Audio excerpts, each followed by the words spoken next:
Stories. और आज आपको हम सुनाएंगे मॉर्गन हाउसेल की लिखी हुई किताब द साइकोलॉजी ऑफ मनी की बुक समरी। मॉर्गन हाउसेल ने मनी मैनेजमेंट के बिहेवियरल और साइकोलॉजिकल एस्पेक्ट्स को बहुत अच्छी तरह से इस किताब में दिखाया है। Morgan Housel the collaborative fund में पार्टनर हैं और द मोटली फूल और द वॉल स्ट्रीट जर्नल के फॉर्मर कॉलमिस्ट भी हैं। ये society of American business editors and writers की ओर से बेस्ट इन बिजनेस अवार्ड के 2 टाइम्स विनर रहे हैं, न्यूयॉर्क टाइम्स सिडनी अवार्ड के विनर और फेमस बिजनेस और फाइनेंशियल मैगजीन के लिए गेराल्ड लोएव अवार्ड के लिए 2 बार फाइनलिस्ट रह चुके हैं। पैसों के साथ लाइफ में अच्छा करना जरूरी नहीं है, लेकिन क्या आप जानते हैं कि किस तरह का बिहेवियर हमें पैसों के साथ करना चाहिए? और यही बिहेवियर सीखना और सिखाना बहुत हार्ड है।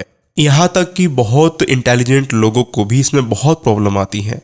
अपना पैसा कहाँ इन्वेस्ट करें, अपने खर्चों पर किस तरह से अपने पैसे को लगाएं और बिजनेस में डिसीजन लेते समय किस तरह की कैलकुलेशंस करें। कैलकुलेशंस करने के लिए हमें डेटा और बहुत सारे फॉर्मूलाज बताए जाते हैं कि हमें पैसे से क्या करना है, लेकिन in reality, in real world spreadsheet और इस तरह के डेटा फाइनेंशियल डिसीजंस में हेल्प नहीं करते।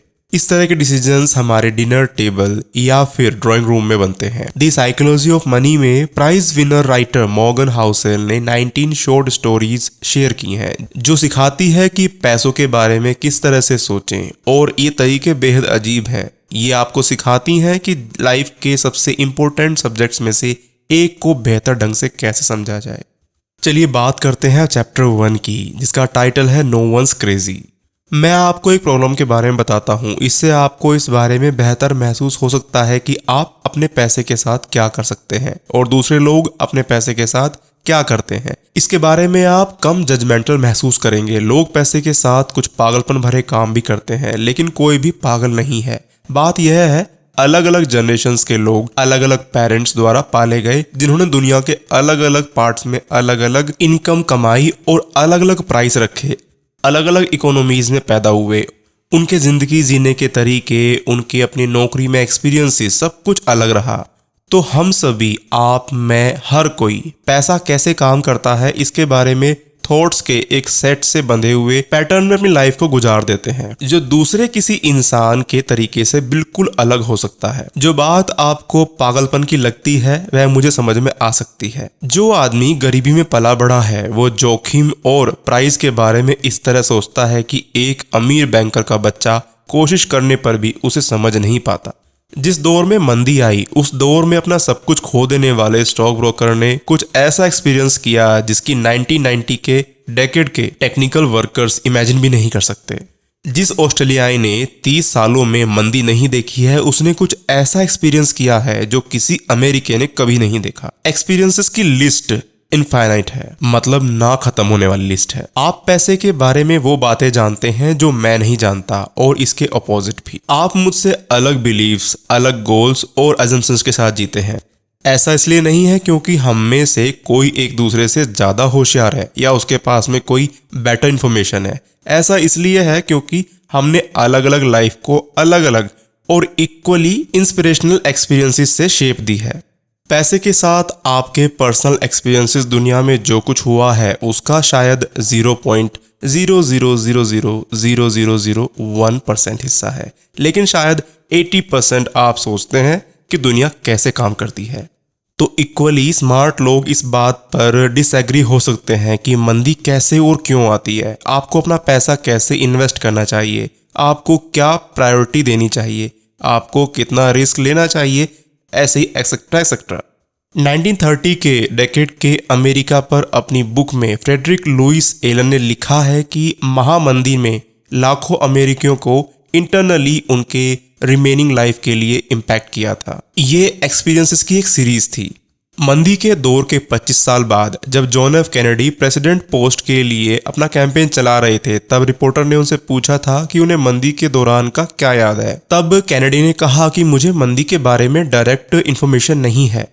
उन्होंने बताया कि उनकी फैमिली के पास में दुनिया की सबसे बड़ी प्रॉपर्टीज में से एक थी और उसका प्राइस तब से कहीं ज्यादा था। उन्होंने बताया कि उनके पास एक बड़ा घर था, ज्यादा नौकर थे और वो ज्यादा ट्रैवल करते थे। कैनेडी ने बताया कि बस एक चीज थी जो उन्होंने डायरेक्ट देखी थी, वो ये थी कि उनके फादर ने उन्हें काम देने के लिए कुछ एक्स्ट्रा गार्डनर को काम पर रखा था ताकि वो अपना घर चला सके। कैनेडी को सबसे बड़ी मंदी के बारे में तब तक पता नहीं चला जब तक कि उन्होंने हार्वर्ड में इसके बारे में स्टडी नहीं की। 1960 के इलेक्शन में ये एक मेन पॉइंट था। लोगों ने सोचा कि पिछली जनरेशन की सबसे बड़ी इकोनॉमिकल स्टोरी की समझ ना रखने वाले किसी आदमी को इकोनॉमिक्स का हेड कैसे बनाया जा सकता है। कई मायनों में सेकेंड वर्ल्ड वॉर के JF कैनेडी के एक्सपीरियंस से ही इस पर काबू पाया जा सका। Second world war last generation का दूसरा सबसे ज्यादा इमोशनल एक्सपीरियंस था और कुछ ऐसा जो उनके प्राइमरी ओपोनेंट ह्यूबर्ट हम्फ्री के पास नहीं था। हमारे लिए चैलेंज यह है कि कोई भी स्टडी या ओपन माइंड इन रियलिटी डर और अनसर्टेनिटी की पावर को दोबारा पैदा नहीं कर सकता है। मैं इस बारे में पढ़ सकता हूँ कि महामंदी के दौरान सब कुछ खोना कैसा था, लेकिन मेरे पास उन लोगों के इमोशनल वाउंड नहीं है। मैं उनकी फीलिंग्स को फील नहीं कर सकता जिन्होंने वास्तव में उस टाइम में उन फीलिंग्स को फील किया था। और जो आदमी इस दौर से गुजरा है वो समझ नहीं पा रहा है कि मेरे जैसा कोई आदमी स्टॉक रखने जैसी चीजों को लेकर सेल्फ सेटिस्फाइड क्यों हो सकता है। हम दुनिया को एक अलग नजरिए से देखते हैं। स्प्रेडशीट बड़े शेयर बाजार में गिरावट की हिस्टोरिकल मॉडल को दिखा सकती है, लेकिन वे घर आने, अपने बच्चों को देखने और यह सोचने की फीलिंग को मॉडल नहीं कर सकते कि क्या आपने कोई गलती की है जो उनकी लाइफ को इम्पैक्ट करेगी। हिस्ट्री की स्टडी करने से आपको ऐसा महसूस होता है जैसे आप कुछ समझते हैं, लेकिन जब तक आप इससे नहीं गुजरे हैं और पर्सनली इसके रिजल्ट्स को महसूस नहीं कर सकते, तब तक आप इसे अपने बिहेवियर को बदलने के लिए सफिशिएंटली नहीं समझ पाएंगे। हम सभी सोचते हैं कि हम जानते हैं कि दुनिया कैसे काम करती है, लेकिन हम सभी ने इसका केवल एक छोटा सा पार्ट ही एक्सपीरियंस किया है। जैसा कि इन्वेस्टर माइकल बेटनिक कहते हैं, कुछ लेसन्स को समझने से पहले उनका एक्सपीरियंस करना पड़ता है। 2006 में national bureau of economics research के इकोनॉमिस्ट उल्रिके मालवेंडियर और स्टीफन नागेल ने पिछले 50 सालों के कंज्यूमर फाइनेंसिस का सर्वे किया, जिसमें इस बात पर बहुत डीपली नजर डाली गई कि अमेरिकी अपने पैसे के साथ क्या करते हैं। अगर थ्योरीज की माने तो लोगों को अपने गोल्स और उस टाइम उनके लिए अवेलेबल इन्वेस्टमेंट ऑप्शंस की स्पेशलिटीज के बेस पर डिसीजन लेना चाहिए, लेकिन लोग ऐसा नहीं करते। इकोनॉमिस्ट ने पाया कि लोगों के जीवन भर के इन्वेस्टमेंट डिसीजंस काफी हद तक उन एक्सपीरियंसेस पर बेस्ड होते हैं जो इन्वेस्टर्स को उनकी अपनी जनरेशन्स में मिले थे, स्पेशली उनकी एडल्ट लाइफ के स्टार्टिंग एक्सपीरियंसेस पर। अगर आप उस टाइम बड़े हुए जब इन्फ्लेशन ज़्यादा थी तो आपने लाइफ में बाद में बॉन्ड में अपना कम पैसा उन लोगों के कंपेयर में इन्वेस्ट किया जो इन्फ्लेशन कम होने पर बड़े हुए थे। अगर आप उस टाइम बड़े हुए जब शेयर बाजार स्ट्रॉन्ग था तो आपने लाइफ में बाद में शेयर मार्केट में ज़्यादा पैसा लगाया उन लोगों के कंपेयर में जो स्टॉक वीक होने पर बड़े हुए थे। इकोनॉमिस्ट ने लिखा कि हमारे कंक्लूजन्स हमें बताते हैं कि पर्सनल इन्वेस्टर्स की रिस्क उठाने की इच्छा पर्सनल हिस्ट्री पर डिपेंड करती है। फाइनेंशियल टाइम्स ने 2019 में famous brand manager bill gross का इंटरव्यू लिया। उस राइटअप में ये कहा गया कि ग्रॉस मानते हैं कि अगर वो एक डेकेड पहले या बाद में पैदा हुए होते तो शायद वो वहां नहीं होते जहां वो आज हैं। ग्रॉस का करियर इंटरेस्ट रेट में जनरेशनल कोलैप्स के साथ लगभग पूरी तरह से मेल खाता है, जिसने बॉन्ड की कीमतों को कम कर दिया। इस तरह की चीज न केवल आपके सामने आने वाले अपॉर्चुनिटीज को इम्पैक्ट करती है, बल्कि उन अपॉर्चुनिटीज के बारे में आप कैसे सोचते हैं उस मेथड को भी इम्पैक्ट करती है। ग्रॉस के लिए बॉन्ड पैसा पैदा करने वाली मशीनें थी। एक इजी एग्जांपल लेते हैं, लॉटरी टिकट। अमेरिका इन पर फिल्मों, वीडियो गेम, म्यूजिक और गेम्स को ऑर्गेनाइज करना और बुक्स की कंपेयर में ज़्यादा खर्च करते हैं। और उन्हें कौन खरीदता है? ज़्यादातर गरीब लोग। अमेरिका में सबसे कम इनकम वाली फैमिली लॉटो टिकटों पर हर साल औसतन $412 खर्च करते हैं, जो हाईएस्ट इनकम ग्रुप्स की कंपेयर में 4 गुना ज़्यादा है। 40% अमेरिकी इमरजेंसी की सिचुएशन में $400 नहीं इकट्ठे कर सकते। कहने का मतलब यह है कि जो लोग $400 की लॉटरी टिकट खरीदते हैं वो मोटे तौर पर वही लोग होते हैं जो कहते हैं कि किसी क्रिटिकल सिचुएशन में वे $400 नहीं खरीद सकते। ये किसी ऐसी चीज पर अपना जाल बिछाते हैं जिस पर उन्हें लगता है कि कुछ मिल सकता है। ये एक पागलपन जैसा लगता है। हो सकता है कि आपको भी ये पागलपन ही लगे, लेकिन मैं लोएस्ट इनकम कैटेगरी में नहीं हूं और हो सकता है कि आप भी ना हो। इसलिए हम में से कई लोगों के लिए लोएस्ट इनकम कैटेगरी वाले लोगों का लॉटरी खरीदना पागलपन लगता है। हाउसेल इस बात पर जोर देते हैं कि कैसे लोगों की अलग अलग बैकग्राउंड और चाइल्डहुड में सीखे हुए उनके एक्सपीरियंसेस पैसे, रिस्क और मनी मैनेजमेंट के बारे में उनकी सोच को बदल देते हैं। तो चलिए अब शुरू करते हैं चैप्टर 2 की समरी, लक रिस्क। कुछ भी उतना अच्छा और उतना बुरा नहीं होता जैसा वो दिखता है। बिल गेट दुनिया के इकलौते हाई स्कूल्स में से एक में गए जहां पर कंप्यूटर था। सिएटल के ठीक बाहर लेक साइड स्कूल को कंप्यूटर कैसे मिला, इसकी कहानी बड़ी ही अजीब है। बिल डगल सेकेंड वर्ल्ड वॉर के नेवी पायलट थे और फिर हाई स्कूल में मैथ और साइंस के टीचर बने। उनका मानना था कि रियल वर्ल्ड के एक्सपीरियंस के बिना बुक की स्टडी करना इनफ नहीं है। उन्होंने यह भी फील किया कि जब हम कॉलेज में पहुंचे तो हमें कंप्यूटर के बारे में कुछ जानने की जरूरत थी। उन्होंने लेट माइक्रोसॉफ्ट को फाउंडर पॉल एलन को रिकॉल किया। 1968 में डगल ने lakeside school mothers club से अपनी ईयरली इनकम से लगभग $3000 की इनकम का यूज करने के लिए याचिका दायर की, कंप्यूटर टाइम शेयरिंग के लिए जनरल इलेक्ट्रिक्स मेनफ्रेम टर्मिनल से जुड़े एक टेलीटाइप मॉडल 30 कंप्यूटर को लीज पर देने के लिए। गेट्स ने बाद में कहा कि टाइम शेयरिंग का पूरा थॉट 1965 में ही इन्वेंटेड हुआ था। कोई बहुत ज्यादा फॉरवर्ड लुकिंग था, मतलब दूरदर्शी। ज्यादातर यूनिवर्सिटीज में, ग्रेजुएट स्कूलों में भी कहीं भी उतना अच्छा कंप्यूटर नहीं था जितना बिल गेट्स के पास 8th क्लास में था। 1968 में जब गेट्स 13 ईयर्स के थे तब उनकी मुलाकात अपने क्लासमेट पॉल एलन से हुई। एलन को स्कूल के कंप्यूटर का भी शौक था और दोनों के बीच एक दूसरे से दोस्ती हो गई। लेक साइड का कंप्यूटर उसके नॉर्मल सिलेबस का हिस्सा नहीं था, यह एक फ्री स्टडी प्रोग्राम था। बिल और पॉल अपने खाली टाइम में इस चीज के साथ में खेलते थे जिससे उनकी क्रिएटिविटी अनकंट्रोल्ड हो सकती थी। स्कूल के बाद देर रात तक वीकेंड पर भी वो उसी पर खेलते रहते। जल्दी ही वो कंप्यूटर स्पेशलिस्ट बन गए। अपने देर रात के एक सेशन के दौरान एलन ने गेट्स को एक फॉर्च्यून मैगजीन दिखाते हुए बोला कि आपको क्या लगता है कि फॉर्च्यून 500 कंपनी चलाना कैसा है? एलन ने कहा कि उन्हें कोई जानकारी नहीं है। गेट्स ने कहा शायद किसी दिन हमारी अपनी कंप्यूटर कंपनी होगी। और देखिए सपना सच हुआ, माइक्रोसॉफ्ट की कीमत अब $1 ट्रिलियन से भी कहीं ज्यादा है। अब इस पूरी कैलकुलेशन को देखते हैं कि किस तरह से बिल गेट्स को वो सुपर पावर कंप्यूटर मिला। यूएसए की कैलकुलेशन के अकॉर्डिंग 1968 में वर्ल्ड में लगभग 303 मिलियन हाई स्कूल एज के लोग थे। उनमें से लगभग 18 मिलियन यूएसए में रहते थे। उनमें से लगभग 2,70,000 वॉशिंगटन स्टेट में रहते थे। उनमें से 1 लाख से कुछ ज्यादा लोग ही सिएटल एरिया में रहते थे और उनमें से केवल लगभग 300 ही लेक साइड स्कूल में पढ़े। 303 मिलियन से शुरू करें, 300 पर एंड करें। हाई स्कूल एज के 10 लाख छात्रों में से एक स्टूडेंट हाई स्कूल में पढ़ता था जिसके पास कंप्यूटर खरीदने के लिए पैसा और दूर तक सोचने की सोच थी। बिल गेट्स उनमें से एक थे। गेट्स इस बात से शर्मिंदा नहीं है कि इसका क्या मतलब है। उन्होंने 2005 में स्कूल की ग्रेजुएट क्लास में कहा था कि अगर लेक साइड नहीं होता तो माइक्रोसॉफ्ट भी नहीं होता। अब मैं आपको गेट्स के दोस्त केंट इवांस के बारे में बताता हूँ। केंट इवांस एलन की तरह ही कंप्यूटर में एक्सपर्ट थे। लेक साइड स्कूल को एक बार स्कूल की क्लास स्केड्यूल्स को मैनुअल रखने में बहुत स्ट्रगल करना पड़ रहा था। स्कूल ने बिल गेट्स और केंट इवांस को एक सलूशन पर काम करने के लिए कहा कि वो कोई इस तरह का कंप्यूटर प्रोग्राम बनाए जिससे कि क्लास स्केड्यूल को आसानी से मेंटेन किया जा सके। और इस तरह का प्रोग्राम बना भी और उसने काम भी किया। पॉल एलन के ऑपोजिट केंट ने बिल गेट्स के बिजनेस माइंड और एंडलेस एम्बिशंस को शेयर किया।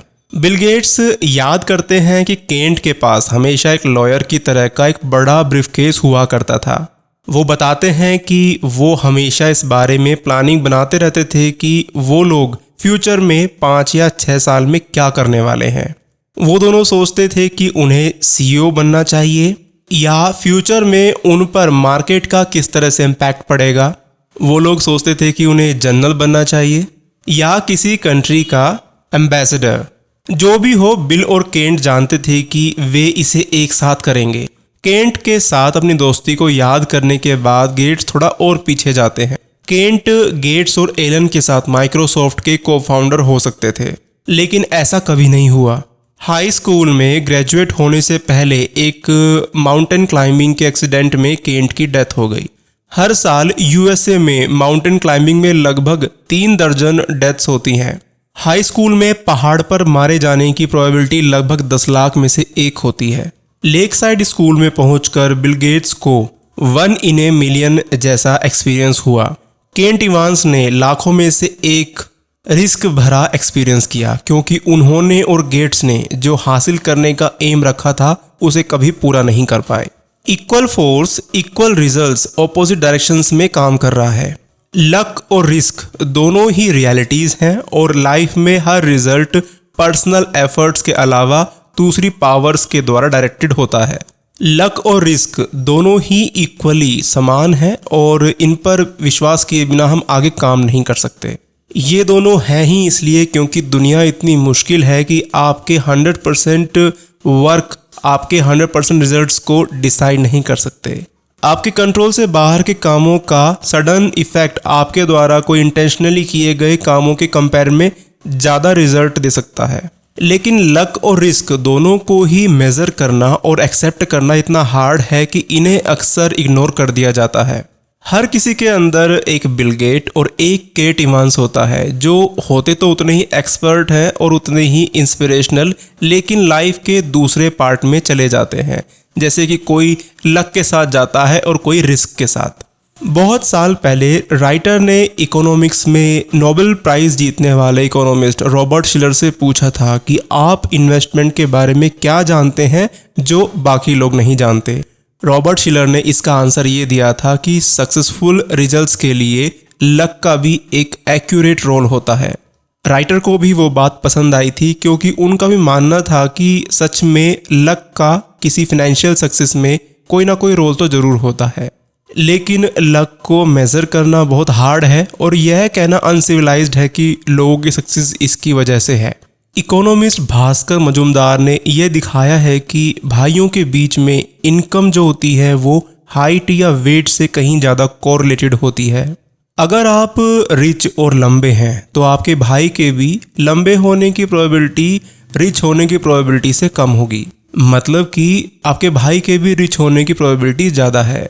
राइटर को ऐसा लगता है कि हम में से ज़्यादातर लोग ये जानते हैं कि आपकी शिक्षा की क्वालिटी और आपके लिए खुलने वाले दरवाजे आपके पेरेंट्स की इकोनॉमिक या सोशल सिचुएशन से काफ़ी हद तक जुड़ी हुई है। आप सोचकर देखिए कि कुछ बिजनेस फेल हो जाते हैं, इसका मतलब ये थोड़ी है कि उन बिजनेसमैन ने इनफ हार्डवर्क नहीं किया। कभी कभी लेजीनेस की वजह से करियर की डायरेक्शन में गिरावट आ सकती है, कभी कभी ये सच है, लेकिन कितना ये जानना बहुत मुश्किल है। जो कुछ भी करने लायक है उसके सक्सेसफुल होने की प्रोबेबिलिटी 100% से भी कम है, और रिस्क तब होता है जब आप उस कैलकुलेशन के अनफॉर्चुनेट साइड पर पहुंच जाते हैं। लक की तरह ही स्टोरी बहुत हार्ड, बहुत गड़बड़, बहुत कॉम्प्लिकेटेड हो जाती है अगर हम यह पता लगाने की कोशिश करते हैं कि रिस्क के मुकाबले एक कॉन्शियस डिसीजन का रिजल्ट कितना था। क्योंकि रिस्क में तो हम थोड़ा सा ये मान के चलते हैं कि कुछ भी हो सकता है, लेकिन कॉन्शियस डिसीजन में हम सोच समझ कर चीजें करते हैं। मान लीजिए मैंने एक स्टॉक खरीदा और 5 साल बाद भी उसकी कोई कीमत नहीं बढ़ी। यह पॉसिबल है कि पहली बार में इसे खरीद कर मैंने गलत डिसीजन लिया हो। यह भी पॉसिबल है कि मैंने एक अच्छा डिसीजन भी लिया था जिसमें पैसा कमाने की 80% पॉसिबिलिटीज थी और मैं अनफॉर्चुनेट रहा कि 20% की साइड में रह गया। कहने का मतलब ये है कि जब मैं स्टॉक खरीद रहा था उस टाइम पे कुछ स्टॉक ऐसे भी थे जिनमें पॉसिबिलिटी थी कि उनके प्राइस ऊपर जाएं, लेकिन मैंने एक गलत स्टॉक खरीदा, तो यहाँ पर मेरा लक काम कर रहा है। स्टैटिस्टिकली इसको मेजर करना पॉसिबल है, लेकिन रियल वर्ल्ड में हम डे टू डे की लाइफ में इसको नहीं करते क्योंकि ये बहुत हार्ड है। हम सिंपल स्टोरीज को प्रेफर करते हैं जो हमने पहले से सुनी होती हैं सक्सेस के बारे में, और हम उन्हीं के डायरेक्शन में चल जाते हैं और कई बार ये मिसलीड भी कर जाती हैं। राइटर कहता है कि काफ़ी साल वो इन्वेस्टर्स और बिजनेस लीडर के अराउंड रहने के बाद उन्होंने ये रियलाइज़ किया कि किसी और की फेलियर अक्सर उनके गलत डिसीजंस की वजह से होती है। जबकि आपका अपना फेलियर यूजुअली रिस्क की डार्क साइड मानी जाती है। जब आप खुद के फेलियर को जज करते हैं तो मोस्टली आप एक क्लीन और सिंपल स्टोरी को बताते हैं कि किस तरह के कारण रहे और किस तरह का इफेक्ट हुआ। फोर्ब्स मैगजीन का जो कवर है वो उन पुअर इन्वेस्टर्स को सेलिब्रेट नहीं करता जिन्होंने गुड डिसीजंस लिए थे, पर रिस्क के अनफॉर्चुनेट साइड का एक्सपीरियंस किया, मतलब कि उन्हें कोई मुनाफा नहीं हुआ।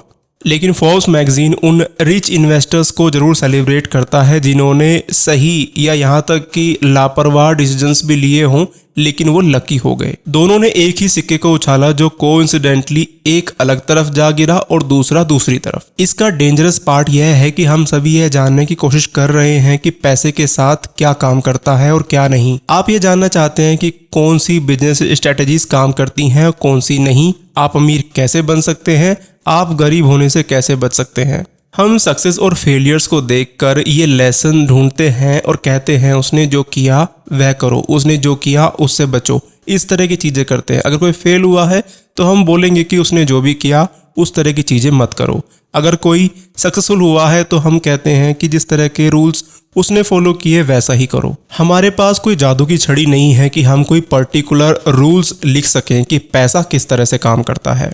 हमारे पास ऐसे माइंड हैं जो बारीकियों की ज़्यादा परवाह किए बिना इजी आंसर्स पसंद करते हैं। इसलिए जिन वर्चूज़ का हमें फॉलो करना चाहिए या उनसे बचना चाहिए उन्हें पहचानना बेहद हार्ड हो सकता है। मैं आपको किसी ऐसे आदमी की एक और कहानी सुनाता हूं जो बिल गेट्स की तरह बेहद सक्सेसफुल था लेकिन जिसकी सक्सेस को लक या एक्सपर्ट होने की वजह से सक्सेस के रूप में डिफाइन करना बहुत हार्ड है। कॉर्नेलियस वेंडरबिल्ट ने अपने रेल एम्पायर को एक्सपेंड करने के लिए अभी अभी बिजनेस डील खत्म की थी। उनके बिजनेस एडवाइजर ने वेंडरबिल्ट को यह बताया कि जिस भी डील के लिए उन्होंने एग्री किया है उसने बहुत सारे लॉ तोड़े हैं। वेंडरबिल्ट ने अपने बिजनेस एडवाइजर जॉन को जवाब देते हुए कहा कि क्या जॉन को ऐसा लगता है कि वो न्यूयॉर्क स्टेट के लॉ के अकॉर्डिंग रेल चला सकते हैं? ऐसा कभी नहीं हो सकता था। इसीलिए वेंडरबिल्ट ने लॉ को फॉलो नहीं किया था। राइटर का मानना है कि इसी एटीट्यूड की वजह से वेंडरबिल्ट सक्सेसफुल थे। वेंडरबिल्ट के दिनों में लॉज रेल रूट्स को मैनेज नहीं करते थे तो वेंडरबिल्ट ने कहा कि गो टू हेल और फिर वो अपने काम पर आगे बढ़ गया। वेंडरबिल्ट बहुत सक्सेसफुल रहा। वो लॉ को फॉलो नहीं करता था लेकिन लॉ फॉलो होने का दिखावा जरूर करता था जिसकी वजह से उसकी सक्सेस रेट हाई थी। उस विजनरी ने किसी भी चीज को अपने रास्ते में नहीं आने दिया। पर ये एनालिसिस कितना खतरनाक था। कोई भी समझदार बिजनेसमैन इस तरह के क्राइम की प्रशंसा नहीं करेगा। आप आसानी से वेंडरबिल्ट की कहानी को एक अलग तरीके से सोच सकते हैं। एक कानून को ना मानने वाले आदमी की कंपनी को कोर्ट के ऑर्डर ने गिरा दिया। ऐसा सच नहीं है पर अक्सर ऐसा ही होता है कि जो लोग कानून को नहीं मानते हैं उनके बिजनेस ठप हो जाते हैं। वेंडरबिल्ट के केस में ऐसा नहीं था। वो कानून के हाथों में बचकर लकी हो गया जबकि दूसरे ने खुद को रिस्क की साइड में पाया। जॉन डी रॉकफेलर भी ऐसे ही हैं। उन्होंने बार बार कानून को इग्नोर किया। एक बार तो एक जज ने उनकी कंपनी को एक चोर से कंपेयर कर दिया था। हिस्टोरियंस अक्सर इस तरह के लोगों को कनिंग बिजनेस क्लेवर के रूप में पोर्ट्रे करते हैं लेकिन कहानी यहाँ पे वेंडरबिल्ट से बिल्कुल अलग है। रॉकफेलर एक इम्प्रेसिव आदमी हो सकता था, उसकी सक्सेस से लोग सीख सकते थे लेकिन वो एक क्रिमिनल के रूप में सामने आया क्योंकि उसने लॉज को फॉलो नहीं किया था। दोनों ही लोगों ने लॉज को फॉलो नहीं किया लेकिन दोनों की कहानी कितनी अलग है ये आप खुद देख सकते हैं। वेंडरबिल्ट ने तो एक बार कहा भी था कि मुझे लॉज की क्या परवाह, क्या मेरे पास पावर नहीं है। उसने किया और ये काम वो करता चला गया। करेजियस और केयरलेस के बीच में एक बहुत थिन लाइन हो सकती है। बेंजामिन ग्राहम को one of the greatest investors के रूप में जाना जाता है। उनकी इन्वेस्टमेंट सक्सेस का मोस्टली पार्ट GEICO स्टॉक के एक बड़े हिस्से के ऑनर होने की वजह से था। उन्होंने हर डाइवर्सिफिकेशन रूल को तोड़ा। ग्राहम ने अपने GEICO बेनांजा स्टॉक के बारे में एक बार लिखा कि एक लकी ब्रेक या एक बहुत क्लेवर डिसीजन। क्या हम उन्हें कुछ अलग बता सकते हैं? आसानी से नहीं। हम इक्वली सोचते हैं। मार्क जुकरबर्ग उनकी कंपनी को खरीदने के लिए याहू के 2006 के $1 बिलियन के ऑफर को ठुकराने वाले इम्प्रेसिव आदमी हैं। उन्होंने फ्यूचर देखा और अपनी शर्तों पर अड़े रहे, लेकिन लोग याहू को क्रिटिसाइज करते हैं। माइक्रोसॉफ्ट के अपने ही बड़े बाय आउट ऑफर को ठुकराने के उतने ही जुनून के साथ उन बेवकूफ़ों को जब तक पॉसिबल हो सके पैसा निकाल लेना चाहिए था। जहां बिजनेसेस के लिए एक लेसन है, मुझे कोई अंदाजा नहीं है, क्योंकि रिस्क और लक को पहचानना बहुत मुश्किल है। रिस्क और लक एक दूसरे के डोपलगैंगर हैं, मतलब एक दूसरे के पूरक हैं। इसे सॉल्व करना कोई आसान प्रॉब्लम नहीं है। मनी मैनेजमेंट के बेस्ट तरीकों के बारे में जानने का एफर्ट करते टाइम हमारे सामने कुछ आने वाली बड़ी प्रॉब्लम्स ये हैं कि हमें पहचानने में प्रॉब्लम होती है कि लक क्या है, टैलेंट क्या है और रिस्क क्या है। लेकिन दो चीजें आपको बेहतर डायरेक्शन दिखा सकती हैं। आपको अलर्ट रहना चाहिए कि आप किसकी तारीफ करते हैं, अलर्ट रहें कि आप किसे छोटा समझते हैं और वैसा बनने से बचना चाहते हैं, या यह मानते समय अलर्ट रहें कि 100% रिजल्ट्स का क्रेडिट एफर्ट्स और डिसीजंस को दिया जा सकता है। राइटर बताते हैं कि उन्होंने अपने बेटे के जन्म के बाद एक चिट्ठी लिखी जिसमें उन्होंने कहा कि कुछ लोग ऐसी फैमिलीज में पैदा होते हैं जो एजुकेशन को एनकरेज करते हैं, कुछ लोग इसके अगेंस्ट होते हैं, कुछ लोग बिजनेसेस को एनकरेज करने वाली प्रॉस्पर इकोनॉमीज में पैदा हुए होते हैं, दूसरे लोग वॉर और गरीबी में पैदा होते हैं। राइटर अपने बेटे के लिए लिखते हैं कि वो सफल हो और वो इसे अर्न करे, लेकिन यह जान लें कि अपने आप को लगाते हुए दूसरे लोगों को जज करते टाइम इस बात का ध्यान रखें कि सारी सक्सेस हार्डवर्क से नहीं होती और सारी गरीबी लेजीनेस से नहीं होती। इसलिए स्पेशल लोगों और केस स्टडीज पर कम और ब्रॉड पैटर्न्स पर ज़्यादा ध्यान दें। किसी स्पेशल आदमी की स्टडी करना डेंजरस हो सकता है क्योंकि हम एक्सट्रीम एग्जाम्पल्स की स्टडी करते हैं, मिलियनेयर, सीईओ या बड़े लेवल पर फेलियर जो हमारे न्यूज़ में हावी होती हैं, और एक्सट्रीम एग्जाम्पल्स अक्सर दूसरी सिचुएशंस पर सबसे कम लागू होते हैं और इसकी प्रोबेबिलिटी या संभावना बहुत कम होती है कि इस तरह के लेसन्स को आप अपनी लाइफ में भी इम्प्लीमेंट कर पाएंगे, क्योंकि ज़्यादा पॉसिबिलिटी है कि रिजल्ट लक या रिस्क के एक्सट्रीम एंड से ही इफेक्ट होगा। आप सक्सेस या फेलियर के ब्रॉड पैटर्न को तलाश करके आप अपने आगे की चीज़ें कर सकते हैं। यह पैटर्न जितना नॉर्मल होगा यह आपकी लाइफ पर उतना ही ज़्यादा इम्प्लीमेंट हो सकता है। वॉरेन बफेट की इन्वेस्टमेंट सक्सेस को फॉलो करने की कोशिश करना हार्ड है क्योंकि उनके रिजल्ट्स इतने एक्सट्रीम हैं कि उनकी लाइफ टाइम की सक्सेस में लक का बहुत ज़्यादा रोल रहा है। आप बुक समरी के आगे आने वाले पार्ट में जब चैप्टर 7 के बारे में जब सुनेंगे तो आपको पता चलेगा कि लोग किस तरह से अपने टाइम पर कंट्रोल करके अपनी लाइफ में ज़्यादा खुश रह सकते हैं। यह एक ब्रॉड और नॉर्मल प्रोसेस है कि आप इसके साथ कुछ कर सकते हैं। राइटर के favourite historian Frederick Lewis Allen ने अपना करियर एवरेज अमेरिकी की तरह से ही बिताया। वो कैसे रहते थे, वो कैसे बदले, उन्होंने काम के लिए क्या किया, उन्होंने रात के खाने में क्या खाया, एक्सेट्रा, ये सब न्यूज़ में छाया रहता था। लेकिन आपको इस तरह के एग्जाम्पल से दूर रहना है। बिल गेट्स ने एक बार कहा था कि सक्सेस एक बहुत बेकार टीचर है। ये स्मार्ट लोगों को ये सोचने के लिए मजबूर करती है कि वो हार नहीं सकते। जब चीज़ें बहुत अच्छी चल रही हों तो महसूस करें कि यह उतना अच्छा नहीं है जितना आप सोचते हैं। आप इनविंसिबल नहीं हैं, मतलब आप अजय नहीं हैं, और अगर आप ऐसा एक्सेप्ट करते हैं कि लक ने आपको सक्सेस दिलाई है तो लक के ही कजिन रिस्क पर आपको यकीन करना होगा। लेकिन दूसरी ही तरफ यह भी सच है कि फेलियर्स एक बुरी टीचर हो सकती है क्योंकि यह स्मार्ट लोगों को यह सोचने के लिए फोर्स कर सकती है कि उनके डिसीजंस खराब थे, जबकि कभी कभी वे रिस्क की अनफॉरगिविंग रियलिटीज़ को दिखाते हैं।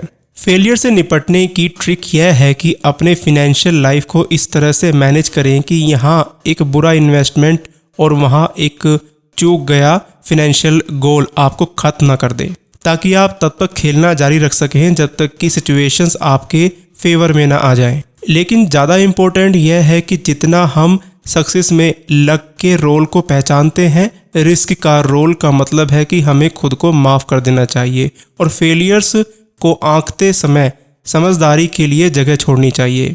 कुछ भी उतना अच्छा या बुरा नहीं है जितना लगता है। तो यहाँ पर द साइकोलॉजी ऑफ मनी का फर्स्ट पार्ट खत्म होता है, जिसमें हमने 2 चैप्टर्स को कवर किया है। अगले पार्ट में आप सुनेंगे कि किस तरह से 2 आदमियों ने अपनी किस्मत चमकाई। अगले पार्ट में हम कवर करेंगे never enough and compounding chapters को।